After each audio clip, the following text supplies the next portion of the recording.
I would. What do you say? In any and all of these circumstances. So then let's talk about love first. A lot of us think that love is just something that we are automatically born with. A feeling that we have that does not have to be developed, but we are just born with this ability to love, and we don't have to do anything but be lovable. Make ourselves attractive. Hollywood tells you that, you know. Watching the movies and watching the television stories, some of you spend all your life revolving in a world of fantasy with only one life to live. You spend all the days of your life in another world using the secret storm, searching for tomorrow, and end up at the general hospital being looked at by the doctors. When you fail to understand that love in art, and any kind of art requires four things. It's like any other discipline, just like playing the piano, just like becoming a doctor, just like becoming a lawyer. Every art requires a discipline to be perfected. So in the first instance, there has to be theory. You have to understand the dynamics of that particular art. And then after you have the theory, the person who is doctor doesn't make him a doctor just because he has learned theory. I would suspect that I don't tell anybody to not go to a doctor. Doctor has his place.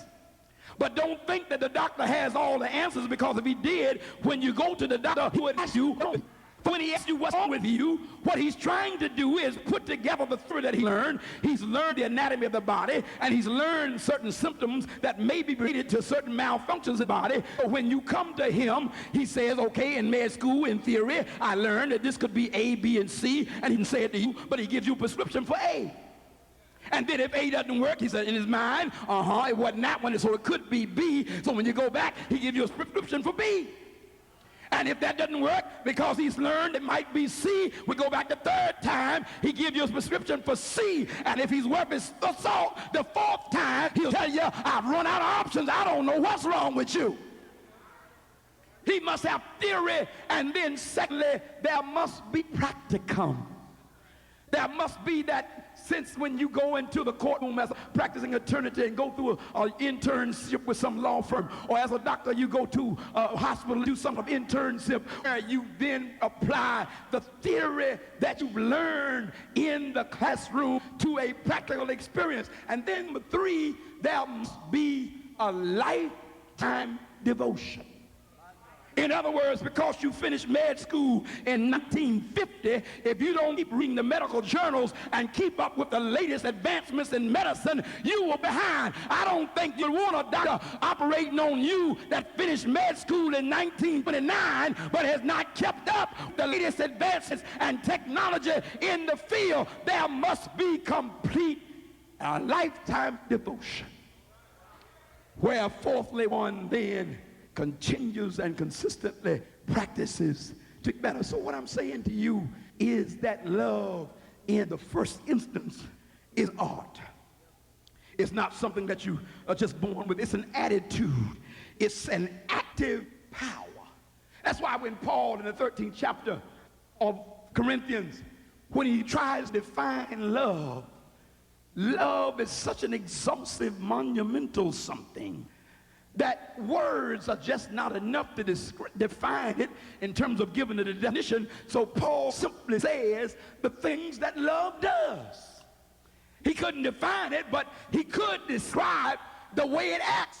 So love is an active power. It is an attitude, it is an orientation of character that one must work to develop. Let me get some points on love. First of all, love involves care. You've got to care and show that you care if you love. Now, look at a mother with a baby, a mother that has a baby that never changes the baby's diaper and never gives baby anything to eat. You don't have to question whether that mother loves that baby or not. The way that she cares or does not care for that baby is one of the indices by which you can determine whether she loves the baby or not. Secondly, love is based on knowledge. 1 Peter 3 says, dwell with your wife according to knowledge. Now, when I do marriage counseling, one of the things that I ask individuals is, in your own words, describe this person to themselves, who they really are in terms of the inner person.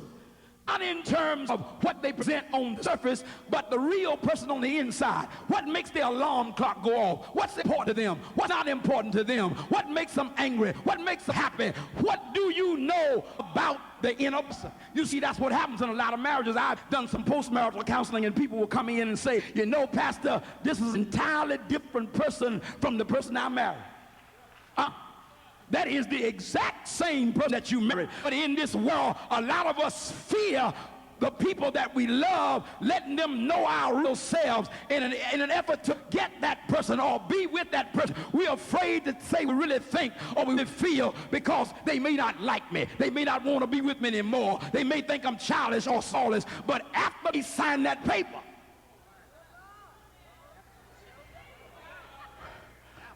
they are not concerned anymore about what you think about that they think, and they begin to say what they were feeling and thinking all along. But a part of the responsibility of love is to know the inner person, to have some knowledge. You see, all of us have some secret selves. Do you know that? Don't you know there's a part of you that you've been living, I don't care how long you've been married, there's a part of you that your spouse don't know yet, and vice versa. Because there are parts of you that you don't even know yourself about yourself. But every day you ought to know more today than you did yesterday, because the knowledge will lead to what? Number 3, responsibility. Love involves responsibility. It involves meeting the expressed needs of the other person as well as the unexpressed needs of the other person. You can meet those needs because when you know they look a certain way and they act a certain way, you know what they need because you know the inner person. There must be care. There must be knowledge. There must be responsibility. There must be, number 4, respect. Talking about the nature of love now. Respect comes from the Latin word respicere, which means to see the other person as the other person wants to be seen, and to value the uniqueness of that other person and not try to make them what you want them to be. If you live with somebody 100 years, there will be some differences between you and them that will never be the same. There will be some things that they like that you don't like. There will be some things they like to do that you don't like to do. There will be some interests that they have that you don't have, and you've got to learn to appreciate their own uniqueness because of your frame of reference. I remember when I first got married, I didn't like to go out to dinner. I thought it was a waste of money. I thought I could cook better than anybody else, and I didn't want to go out to eat. But my exposure and my wife's exposure was different. But after I started going out to dinner, I like to go out to dinner as much or maybe even more than she does. You've got to respect the uniqueness of another person and value it, and there must be a sense of commonality and balance where you take the best that's in you and the best that's in that other person and you try to balance it, draw on the things that they do that you don't do, and vice versa. I remember when I got married, before I got married, I told my mother, I said, when I get married, I'm going to get me a wife that will do exactly what I say. She said, son, ain't no such thing. Ain't no woman. Then she told me this